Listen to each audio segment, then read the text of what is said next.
Still not sure about Kelechi Osemele at left guard. We'll see where he goes here in the next day or so, but I'll answer any questions that I can.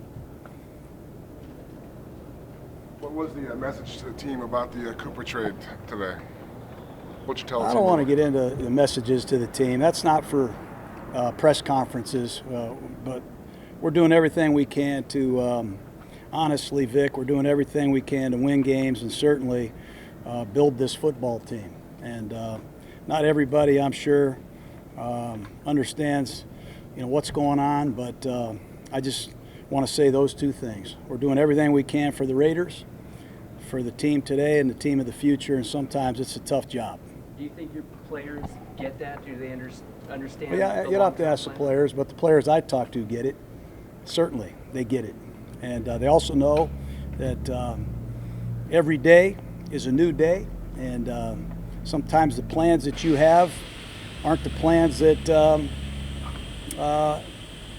you think are going to be executed. Things come up, opportunities arise, and I think they understand, but you'd have to ask them. When you took this job, could you have imagined trading the players you've traded? Was that in your mind when you took this job? No, it wasn't. No, it was not. But like I said, the plans, on 1st and 10, when you run the ball are to gain 6 yards sometimes. So when you get a holding call or you get some adversity, you got to respond. And it's a hard thing to do sometimes, and we're doing what we think is best for the Raiders, the Oakland Raiders, and the future of the Raiders. Was there an adjustment? Can you say when you mentally adjusted, like this might have to turn over some more? Was it during training camp? Was it during the preseason? Was it early this season? I'm not going to get into the roster that we inherited and who was a free agent, what we felt we needed, who was available, why we drafted who we drafted.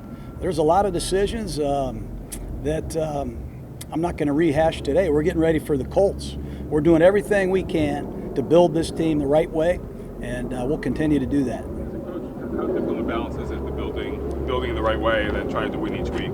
Obviously, getting rid of guys like Cooper. It's hard to win, period. It's hard to win in this league, period, no matter who you have on your team. It's a tough league. And certainly the two trades that we made are going to be highly scrutinized, and I appreciate everybody's job that they have to do. But we had to make a decision. I say we, as an organization, and we're going to do everything we can to win on Sunday and win on Thursday and continue to improve.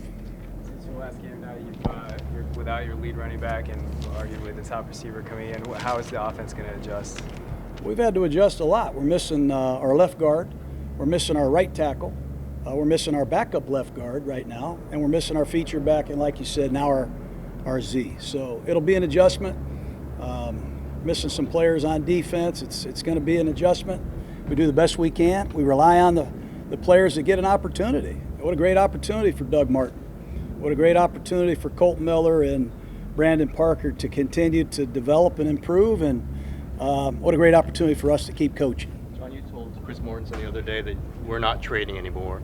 Does that mean you are absolutely not trading anybody before I wouldn't October? say, what I told Chris Mortensen. I was quoted on what I said to Chris Mortensen. I don't see us making any more trades. I didn't see us making a trade the other day. I really didn't. But sometimes, like I said, your plans change whether you like it or not. You don't know who's going to call you and what they're going to say. You really don't. That goes in all phases of life. But I don't see us making any more trades. But I'll never say never again to anybody. If I said never to you, I'm sorry. I don't think I did. So if somebody calls about Derek Carr, that's not I'm not going to speculate about that today. I don't see us making any more trades. Certainly, I don't see us trading our quarterback. Coach, with Amari now gone, what do you see, or what do you expect from Martavis and Jordy going forward? Well, we need everybody to step up. We need everybody. DeAndre Washington, Jalen Richard, everybody's role will change. You lose a really good player, everybody has to step up. And Jordy obviously is going to be playing multiple positions. I think you'll see more of Seth Roberts. I think LaFell's a good player. He's played at a high level. He's been in a Super Bowl. He knows how to play this offense. So we'll lean on all our receivers and certainly our tight ends as well. With the running back situation, do you expect have Doug be the main guy, or could Jalen get more carry, or how do you work DeAndre? Yeah, we think Doug's a feature back. You know, he's had 1,500 yards in this league twice. He's practiced hard. He's ready to go. And I think you've all seen Jalen Richard has carved out a unique role. He's a really good player. And we'll try to get more out of him, as we have been doing in recent weeks. And to have DeAndre back, a guy that Raider fans know can run it and catch it, gives us some versatility that we'll try to use as well. Jon, when you say you're going to make the best decisions that are best for the future of the Raiders, define future for you. How far out are you looking? I'm not sure I understand your question. Earlier you said you're going to look to make decisions that are the best for the Raiders and the Raiders in the future. So when you say future, what is your timeline? What is the future? 1 season, 2 seasons, the end of this season? It depends on what decision we're making here. Sometimes you make a decision based on tomorrow. Sometimes you make a decision based on today. A couple of decisions that we have made, a lot went into. A lot more than I'm going to talk about here today. You can probably figure it out yourself. It had a lot more to do with just picking up a draft choice. There were a lot of things that were involved, and it's a lot to overcome, and it's a lot to swallow. And it'll take a real man and a group of men to play through it, and we get an opportunity to prove it.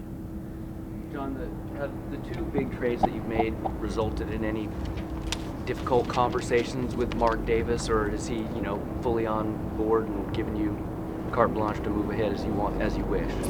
No, he's. I'm not going to speak for the owner.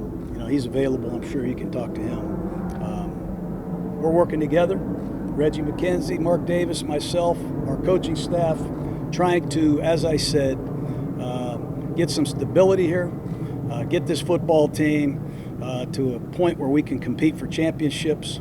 And it's hard to do without guys like we've traded, but it's also exciting to think that somewhere down the road we'll have a chance to pick some pretty good players.